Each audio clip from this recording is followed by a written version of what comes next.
beef croquette. Is that how you pronounce it? From here, Calfay, Pampanga. See? From here.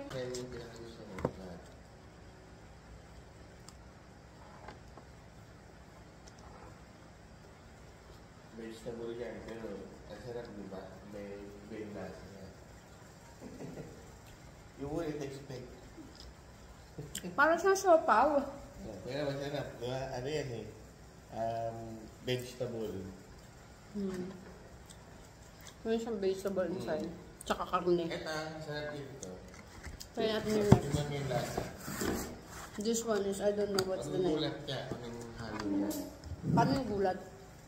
Kasi meron siya, pag natikman mo. Ayan mo na sa ano. Parang siyang pizza. Pizza, pero Parang siyang pepperoni pizza. meron siya. Parang meron siyang cheese ng kwan. Yung Jollibee na chicken, yung... Meron siyang kaibagan sa ingredients niya.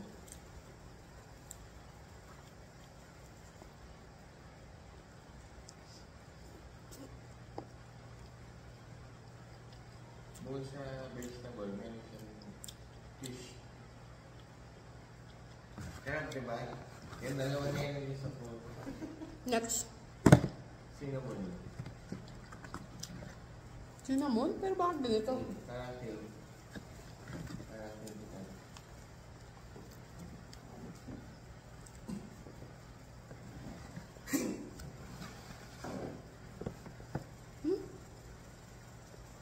Cinnamon nila. Yung basic na yun.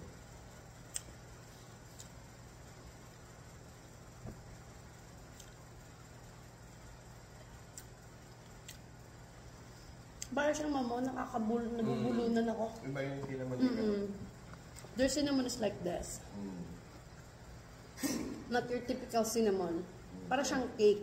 Yung consistency niya, para siyang mamon talaga. Para siyang mamon. Kaya, kailangan mo ng pantulak.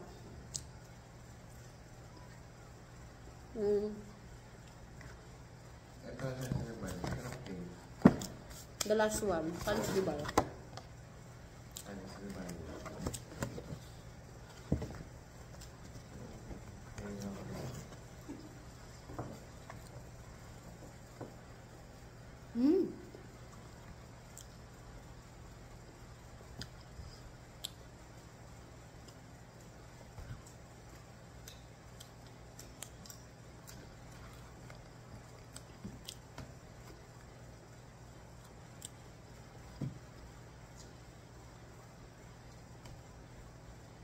Sorry, hindi lang gawa yan.